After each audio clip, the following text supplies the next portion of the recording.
Hi hello ಎಲ್ರಿಗೂ ನಮಸ್ಕಾರ. Welcome back to Sumarani YouTube channel. ಫ್ಲಿಪ್ಕಾರ್ಟಿಂದ 3 ಪ್ರಾಡಕ್ಟ್‌ನ ತರಿಸ್ಕೊಂಡಿದ್ದೀನಿ. ಒಂದು ಪ್ರಾಡಕ್ಟ್ ಬಂದು 42 ಇಂಟು 32 ಸೆಂಟಿಮೀಟರಲ್ಲಿ heavy stainless steel chopping board ತರಿಸ್ಕೊಂಡಿದ್ದೀನಿ. ಇದು ಕ್ವಾಲಿಟಿ ತುಂಬ ಚೆನ್ನಾಗಿದೆ. ಸ್ವಲ್ಪ ವೆಯ್ಟು ಜಾಸ್ತಿ ಬರುತ್ತೆ. ಬಟ್ ಪ್ರಾಡಕ್ಟು ತುಂಬ ಚೆನ್ನಾಗಿದೆ.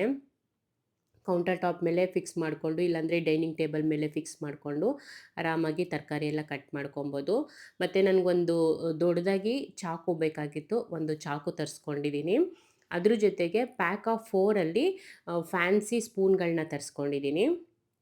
ಇದಿಷ್ಟುದು ಪ್ರಾಡಕ್ಟು ಲಿಂಕ್ ನಾನು ಟ್ಯಾಗ್ ಮಾಡಿರ್ತೀನಿ. ಬೇಕಿದ್ದರೆ ನೀವು ಕೂಡ ಚೆಕ್ ಮಾಡಿ. ಇಷ್ಟ ಆದರೆ ತರಿಸ್ಕೊಳ್ಳಿ. ಮತ್ತು ನಮ್ಮನೇಲಿ ಚಿಕ್ಕದಾಗಿರೋ ಚಾಕುಗಳು ಒಂದು 2, 3 ಇತ್ತು. ನನಗೆ ದೊಡ್ಡದಾಗಿ ಚೆನ್ನಾಗಿರೋದ್ರಲ್ಲಿ ಬೇಕಾಗಿತ್ತು. ಹಾಗಾಗಿ ಈ ಥರ ಒಂದು ದೊಡ್ಡದು ಚಾಕು ತರಿಸ್ಕೊಂಡಿದ್ದೀನಿ. ನಾನು ಮೊದಲೆಲ್ಲ ತರಕಾರಿನ ಕೌಂಟರ್ ಟಾಪ್ ಮೇಲೆ ಹಾಗೆ ಕ್ಲೀನಾಗಿ ವಾಶ್ ಮಾಡಿಬಿಟ್ಟು ಅದ್ರ ಮೇಲೆ ಕಟ್ ಮಾಡ್ಕೊತಾ ಇದ್ದೆ. ವೀಡಿಯೋಗೆ ಅಂತ ಅಂದ್ಬಿಟ್ಟು ನಾನು ನಮ್ಮ ಮನೇಲಿ ಒಂದು ಪ್ಲಾಸ್ಟಿಕ್ದು ಕಟಿಂಗ್ ಬೋರ್ಡ್ ಇದೆ, ಅದರಲ್ಲಿ ಕಟ್ ಮಾಡ್ತಾ ಇದ್ದೆ. ಸುಮಾರು ಜನ ಅದನ್ನು ಚೇಂಜ್ ಮಾಡಿ ಪ್ಲಾಸ್ಟಿಕ್ ಯೂಸ್ ಮಾಡಬೇಡಿ ಅಂತ ಹೇಳ್ತಾ ಇದ್ರಿ. ಅದು ಪ್ಲಾಸ್ಟಿಕ್ಕೇ, ಆದರೆ ಕ್ವಾಲಿಟಿ ತುಂಬ ಚೆನ್ನಾಗಿದೆ. ಎಷ್ಟೇ ಹಾರ್ಡಾಗಿ ಸ್ಕ್ರ್ಯಾಚ್ ಮಾಡಿದ್ರೂ ಸ್ಕ್ರ್ಯಾಚ್ ಆಗಲ್ಲ.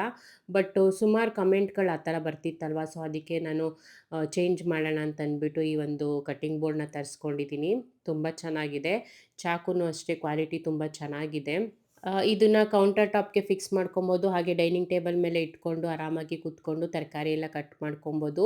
ನಾನು ಒಂದು ಸ್ವಲ್ಪ ಕ್ವಾಲಿಟಿ ಚೆನ್ನಾಗಿರೋದ್ರಲ್ಲಿ ತರಿಸ್ಕೊಂಡಿದ್ದೀನಿ. ₹290 ಅಷ್ಟೇ ನಾನು ಇದಕ್ಕೆ ಪೇ ಮಾಡಿರೋದು. ಇದರಲ್ಲಿ ಚಪಾತಿನೂ ಒತ್ಕೊಬೋದು, ಮುದ್ದೆನೂ ಕಟ್ಕೊಬೋದು. ಹಾಗಾಗಿ ಸ್ವಲ್ಪ ಕ್ವಾಲಿಟಿ ಚೆನ್ನಾಗಿರೋದ್ರಲ್ಲಿ ತರಿಸ್ಕೊಂಡಿದ್ದೀನಿ.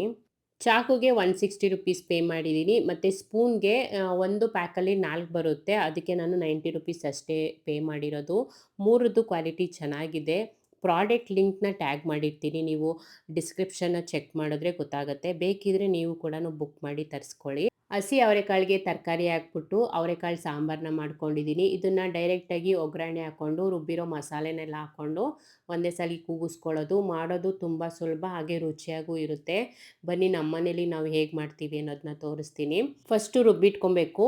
ಒಂದು ಮಿಕ್ಸಿ ಜಾರ್ಗೆ 2 ಟೊಮೆಟೊ, ಒಂದೆರಡು ಈರುಳ್ಳಿ, ಒಂದು ಸ್ವಲ್ಪ ಕೊತ್ತಂಬರಿ ಸೊಪ್ಪು, 1 ಗೆಡ್ಡೆಯಷ್ಟು ಬೆಳ್ಳುಳ್ಳಿ, ಒಂದು ಚಿಕ್ಕ ಕಪ್ಪಲ್ಲಿ 1 ಕಪ್ಪಷ್ಟು ತೆಂಗಿನಕಾಯಿ, 3 ಟೇಬಲ್ ಸ್ಪೂನು ಇಲ್ಲಾಂದರೆ 2 ಟೇಬಲ್ ಸ್ಪೂನಷ್ಟು ಸಾಂಬಾರು ಪುಡಿ, ಒಂದೇ ಒಂಚೂರು ಹುಣಸೆ ಹುಳಿ ಹಾಕ್ಕೊತಾ ಇದ್ದೀನಿ. ಮತ್ತು ಇದನ್ನು ನೈಸಾಗಿ ರುಬ್ಬಿಟ್ಕೊಬೇಕು. ಇಲ್ಲಿ ನಮ್ಮನೆಗೆ ನಮಗೆ ಎಷ್ಟು ಬೇಕೋ ಅಷ್ಟು ಹದ ಮಾಡ್ಕೊಂಡಿದ್ದೀನಿ. ನಿಮಗೆ ನೋಡ್ಕೊಳ್ಳಿ ಎಷ್ಟು ಮೆಂಬರ್ಸ್ ಇರ್ತಾರೆ, ಅದಕ್ಕೆ ನೋಡಿಕೊಂಡು ನೀವು ಹದ ಮಾಡ್ಕೊಳ್ಳಿ. ಇವಾಗ ಕುಕ್ಕರ್ ಇಟ್ಕೊಂಡು ಒಂದು ಸ್ವಲ್ಪ ಜಾಸ್ತಿನೇ ಎಣ್ಣೆ ಹಾಕ್ಕೊತಾ ಇದ್ದೀನಿ. ಏಕೆಂದರೆ ಕಾಳು, ತರಕಾರಿ ಮತ್ತು ಮಸಾಲೆನ ಚೆನ್ನಾಗಿ ಫ್ರೈ ಮಾಡ್ಕೊಬೇಕು. ಅದಕ್ಕೋಸ್ಕರ ಸ್ವಲ್ಪ ಎಣ್ಣೆ ಜಾಸ್ತಿ ಹಾಕ್ಕೊಂಡಿದ್ದೀನಿ. ಬೇಕಂದರೆ ನೀವು ಕಡಿಮೆ ಬೇಕಾದರೂ ಹಾಕ್ಕೊಳ್ಳಿ. ಸ್ವಲ್ಪ ಎಣ್ಣೆ ಜಾಸ್ತಿ ಹಾಕ್ಕೊಂಡ್ರೆ ಚೆನ್ನಾಗಿರುತ್ತೆ ಅಂತ. ಸಾಸಿವೆ, ಕರ್ಬೇವಿನ ಸೊಪ್ಪು, ಒಣಮೆಣ್ಸಿನ್ಕಾಯಿ ಹಾಕ್ಕೊಬೇಕು. ಚೆನ್ನಾಗಿ ತೊಳೆದು ನೀರು ಸೋರಿಸಿ ಇಟ್ಕೊಂಡಿರೋ ಹಸಿ ಅವರೆಕಾಳನ್ನ ಹಾಕ್ಕೊತಾ ಇದ್ದೀನಿ. ಎಣ್ಣೆಲಿ ಚೆನ್ನಾಗಿ ಅವರೆಕಾಳು ಹಸಿ ಸ್ಮೆಲ್ ಹೋಗೋವರೆಗೂ ಚೆನ್ನಾಗಿ ಹುರ್ಕೊಬೇಕು. ಎಣ್ಣೆಲೆ ಸ್ವಲ್ಪ ಅದನ್ನು ಬೇಯೋದಕ್ಕೆ ಬಿಟ್ಟರೆ ಚೆನ್ನಾಗಿರುತ್ತೆ. ಅದಾದಮೇಲೆ ಕಟ್ ಮಾಡಿ ಇಟ್ಕೊಂಡಿರೋ ಆಲೂಗೆಡ್ಡೆ ಮತ್ತು ಗೆಡ್ಡೆಕೋಸನ್ನ ಹಾಕ್ಕೊತಾ ಇದ್ದೀನಿ. ಇದನ್ನು ಅಷ್ಟೇ ಚೆನ್ನಾಗಿ ಎಣ್ಣೆಲೆ ಫ್ರೈ ಮಾಡ್ಕೊಬೇಕು.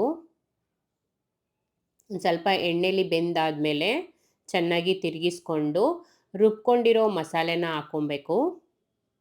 ಮಸಾಲೆ ಹಾಕ್ಕೊಂಡು ಚೆನ್ನಾಗಿ ಮಿಕ್ಸ್ ಮಾಡಿಕೊಂಡು ಮಸಾಲೆದು ಹಸಿ ಸ್ಮೆಲ್ ಹೋಗೋವರೆಗೂ ಚೆನ್ನಾಗಿ ಫ್ರೈ ಮಾಡ್ಕೊಬೇಕು. ಸ್ವಲ್ಪ ಚೆನ್ನಾಗಿ ಫ್ರೈ ಆದಮೇಲೆ ರುಚಿಗೆ ತಕ್ಕಷ್ಟು ಉಪ್ಪು ಹಾಕ್ಕೊತಾ ಇದ್ದೀನಿ.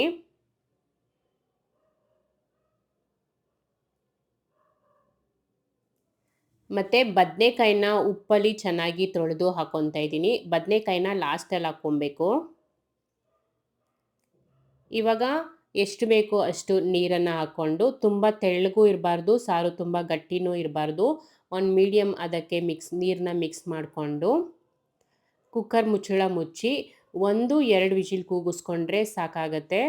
ಮೊದಲೆಲ್ಲ ಈ ಥರ ಮಾಡ್ತಿರ್ಲಿಲ್ವಂತೆ. ಕುಕ್ಕರ್ ಬಂದಮೇಲೆ ಈ ಥರ ಊರಲ್ಲಿ ಬೇಗ ಆಗುತ್ತೆ ಅಂದ್ಬಿಟ್ಟು ಡೈರೆಕ್ಟಾಗಿ ಎಲ್ಲ ಒಂದೇ ಸಲ ಹಾಕ್ಬಿಟ್ಟು ಮಾಡ್ಕೊಳ್ಳೋದಕ್ಕೆ ರೂಢಿ ಮಾಡ್ಕೊಂಡಿರೋದು. ಬಟ್ ಆದರೂ ಟೇಸ್ಟು ಚೆನ್ನಾಗಿರುತ್ತೆ ಮತ್ತು ಬೇಗನೂ ಕೂಡ ಆಗುತ್ತೆ. ನೀವು ಒಂದ್ಸಲ ಟ್ರೈ ಮಾಡಿ. Thank you for watching. Bye. Take care.